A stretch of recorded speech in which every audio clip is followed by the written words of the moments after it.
Kekayaan alam kita sangat besar.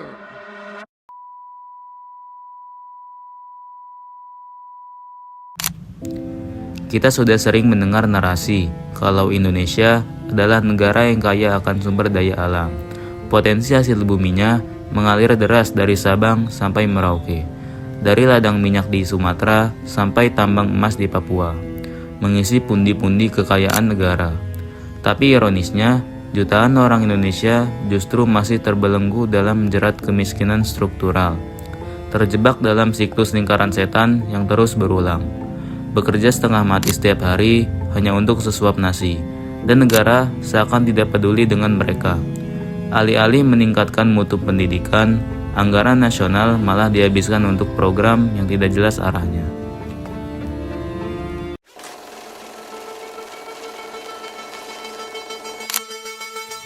Menurut dokumen yang dirilis Badan Pusat Statistik Indonesia, secara umum, kemiskinan didefinisikan sebagai kondisi di mana seseorang atau sekelompok orang tidak mampu memenuhi hak-hak dasarnya untuk mempertahankan dan mengembangkan kehidupannya yang bermartabat. Sederhananya, mereka tidak bisa hidup dengan layak karena penuh keterbatasan. Lalu, bagaimana tolak ukur kemiskinan? Cara yang digunakan oleh BPS untuk mengukur miskin tidaknya seseorang adalah dengan menggunakan konsep memenuhi kebutuhan dasar atau Basic Needs Approach. Dari apa yang dicatat BPS, penduduk Indonesia yang masih hidup dalam bayang-bayang kemiskinan berjumlah 23,36 juta orang atau sekitar 8,25%. Tapi, menurut Lembaga Keuangan Internasional atau World Bank, Indonesia duduk di peringkat kedua sebagai negara dengan penduduk miskin terbanyak. Disebutkan, kalau jumlah penduduk miskin di Indonesia mencapai 60,3%. Mengapa penilaian BPS bisa jauh berbeda dengan lembaga sekelas internasional? Jadi, BPS menggunakan pendekatan kebutuhan dasar, yaitu ketika pendapatan seseorang atau sekeluarga berada di bawah garis yang ditetapkan BPS sebagai garis kemiskinan, yaitu sebesar 641.443 per orang setiap bulannya.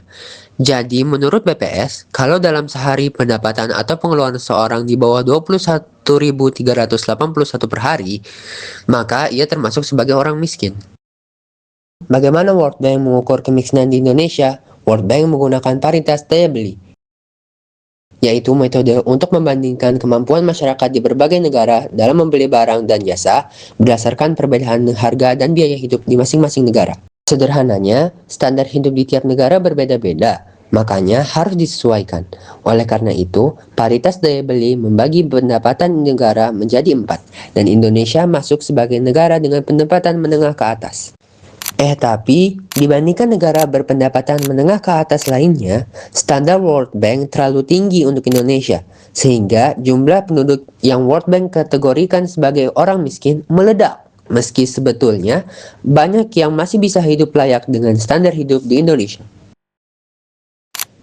Nah, masalahnya, data World Bank menunjukkan bahwa sebagian besar penduduk Indonesia hidup dengan gaji pas-pasan dan daya tahan finansial yang rendah. Mereka-mereka ini sangat rentan jatuh miskin. Maka dari itu, perlu ada langkah mitigasi dari pemerintah supaya ketika badai krisis datang, kita sudah siap.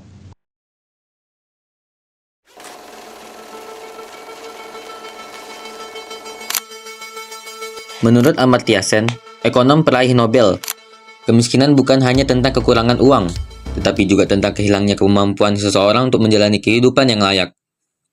Oleh karena itu, mitigasi kemiskinan tidak cukup dilakukan hanya dengan memberi bantuan materi atau meningkatkan pendapatan masyarakat semata. Amartya Sen berpendapat bahwa cara paling efektif untuk mengurangi kemiskinan adalah dengan meningkatkan kualitas manusia melalui pendidikan, kesehatan, dan kesempatan hidup yang lebih baik. Pendidikan membantu masyarakat memperoleh pengetahuan dan keterampilan, sedangkan layanan kesehatan membuat masyarakat mampu hidup dan bekerja secara lebih produktif.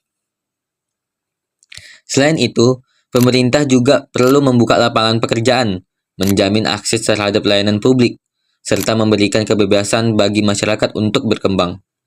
Dengan adanya kesempatan dan kemampuan yang memadai, masyarakat dapat keluar dari kemiskinan secara perlahan dan mandiri.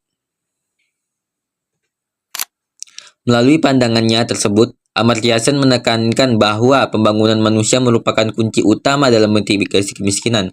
Karena pada akhirnya, kemiskinan bukan sekadar soalan isi dompet, tetapi juga tentang terbatasnya kesempatan manusia yang hidup secara bermartabat.